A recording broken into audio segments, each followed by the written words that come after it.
Assalamualaikum dan salam sejahtera. Kami daripada kumpulan 6. Jadi, video kami pada kali ini ingin membincangkan tentang adab dan tata susila terhadap warga sekolah haruslah ditekankan pada peringkat awal kanak-kanak lagi.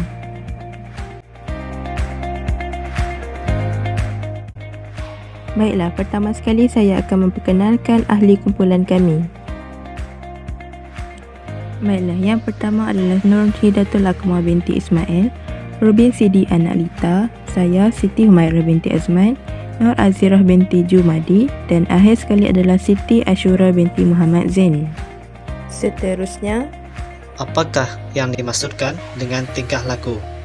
Tingkah laku merupakan salah satu tindakan yang dilakukan atau diperkatakan oleh seseorang individu. Tingkah laku melibatkan semua tindakan manusia yang boleh diukur dan dinilai dan sebarang perbuatan yang dilakukan sama ada secara terus atau tidak, secara sedar ataupun separa sedar. Tingkah laku adalah manifestasi fizikal kerana sebarang sikap haruslah berasaskan nilai-nilai tertentu.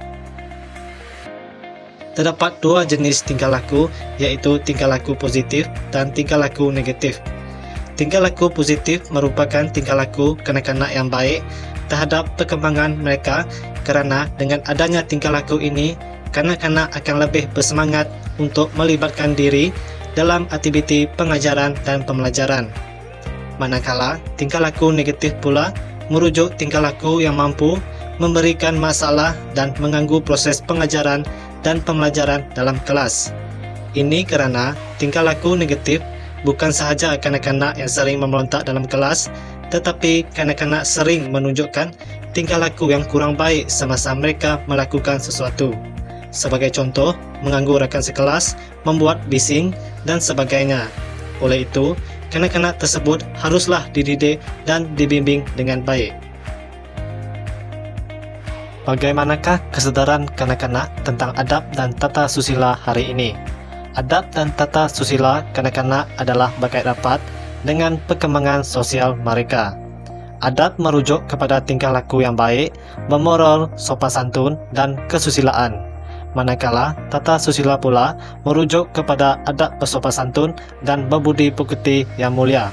Secara umumnya, adab dan tata susila seorang kanak-kanak boleh dibentuk melalui peranan warga sekolah selain dari keluarga.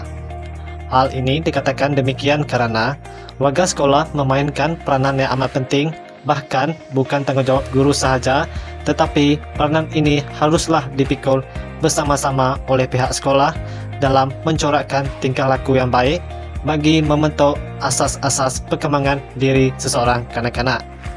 Mereka bertanggungjawab membentuk tingkah laku yang positif di dalam diri kanak-kanak seperti ingin belajar, rajin membaca, ingin tahu, dan suka bergaul dengan orang lain. Kanak-kanak akan dididik supaya berakhlak, bermoral dan mengamalkan nilai-nilai murni.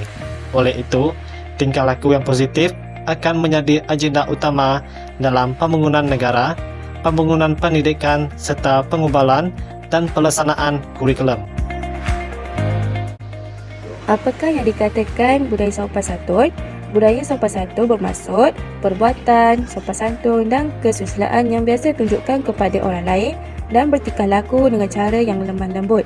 Seterusnya, menjaga sikap dan lisan dalam menjaga kewibawaan seorang guru, dan budaya bersopan santun ini perlu diperkenalkan lagi kepada murid seawal alam tadika lagi. Jadi, sebagai seorang guru, harus menunjukkan sikap kita sebagai seorang pendidik, bermula dengan kesedaran dari kita sendiri. Sebagai contoh, nasihat dan teguran kita terhadap anak murid sangat berpengaruh. Hal demikian, murid akan terbiasa dalam menjaga sikap sopan santun tersebut tanpa merasakan mengarah dan sikap bertindih kepada diri anak tersebut. Jadi, guru berperanan penting menjadi role model kepada anak-anak tersebut. Siapa itu warga sekolah? Terdapat 6 warga sekolah, iaitu pertama pengawal keselamatan, yang kedua guru besar, yang ketiga guru, yang keempat pekerja kantin, yang kelima murid dan akhir sekali yang keenam ialah pekerja pembersih. Contoh-contoh cara beradab dan bertata susila dalam pergaulan seharian dengan warga sekolah. Yang pertama, meminta izin untuk tumpah lalu di hadapan warga sekolah yang lebih tua seperti guru. Ini menunjukkan murid mempunyai rasa hormat terhadap orang yang lebih tua. Seterusnya, meminta pertolongan atau meminta sesuatu dengan penuh sopan santun. Sebagai contoh, seorang murid meminta plastik sampah kepada tukang pembersihan di sekolah. Seterusnya, menolong guru meringankan beban seperti mengangkat buku dan beg dan hantar ke bilik guru. Seterusnya, meminta maaf apabila telah melakukan kesilapan. Sebagai contoh, murid meminta maaf kepada guru kerana telah membuat bising di dalam kelas. Dan akhir sekali, menyiapkan tugas yang diberikan oleh guru dengan cepat dan hantar pada tarikh yang telah ditetapkan. Faktor yang menyebabkan budaya sopan santun dengan warga sekolah tidak diamalkan ialah yang pertama ialah pengaruh media. Kanak-kanak mudah terpengaruh dengan aksi atau lakonan apabila mereka menonton atau membaca. Kanak-kanak belajar melalui pemerhatian dan apa yang mereka lihat, sama ada melalui surat khabar, televisyen, filem yang dilakukan oleh pelakon-pelakon tersebut dan meniru aksi apa yang ditonton. Isi kedua ialah faktor kemahiran sosial. Kemahiran sosial pula merujuk aspek pergaulan kanak-kanak yang lebih gemar menyendiri dan fasis untuk bersosial. Biasanya mereka lebih suka hidup dalam dunia mereka sendiri tanpa mempedulikan orang lain. Mereka juga lebih suka bertindak mengikut emosi mereka, kurang berkomunikasi atau berinteraksi dengan orang lain. Yang ketiga ialah faktor penderaan. Ini juga boleh terjadi apabila seorang kanak-kanak sering menjadi mangsa dera oleh ibu bapa, ahli keluarga atau penjaga ataupun rakan sebaya. Biasanya kanak-kanak yang akan mengalami masalah emosi dari segi fizikal dan mental.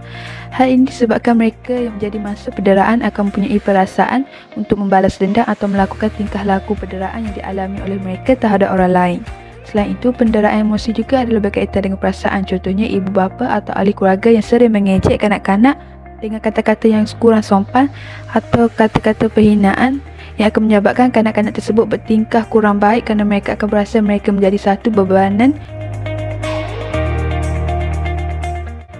Selain ibu bapa, siapakah yang patut memberi kesedaran tentang tingkah laku yang baik? Warga sekolah yang lain juga patut memberikan kesedaran tentang pentingnya adab dan tata susila ini. Sebagai contoh, tukang kebun memberi nasihat kepada murid-murid supaya tidak membuang sampah merata-rata, terutama di dalam pasu bunga. Beliau juga boleh menceritakan tentang keburukan pencemaran alam supaya dapat memberi kesedaran kepada murid-murid. Yang kedua, pekerja kantin juga boleh memberi tujuh ajar kepada murid-murid untuk sentiasa menjaga kebersihan di kantin seperti makan dengan berhemah dan tidak tertumpah.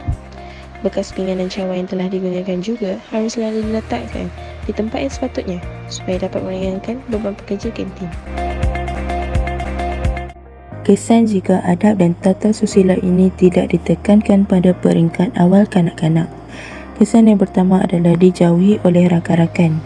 Walaupun sudah ditegur seseorang pelajar itu, tetapi pelajar itu masih melakukan tindakan yang tidak beradab, maka pelajar lain akan menjauhkan diri daripada pelajar tersebut kerana tidak mahu mempunyai rakan yang bersifat kurang ajar. Kesan yang kedua adalah pelajar akan menunjukkan tingkah laku yang suka menentang. Sikap degil ataupun suka menentang yang ditunjukkan oleh kanak-kanak adalah untuk mendapat perhatian ataupun mendapat sesuatu yang diinginkan oleh mereka.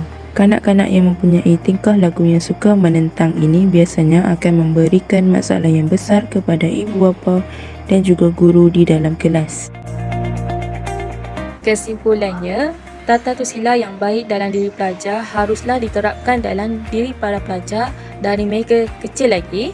Hal ini dikatakan demikian kerana tata susila yang elok seperti bersopan santun, berbudi bahasa, hormat menghormati dan lain-lain dapat membentuk pribadi seseorang pelajar dengan cemerlang. Oleh itu, pihak tertentu terutamanya ibu bapa wajarlah memainkan peranan penting dengan mendidik mereka sebaik mungkin. Dengan ini, generasi muda yang berkualiti tinggi dan berwawasan dapat dilahirkan. Seterusnya, menjamin masa hadapan yang cerah. Ini adalah rujukan yang telah kami gunakan untuk menghasilkan video ini.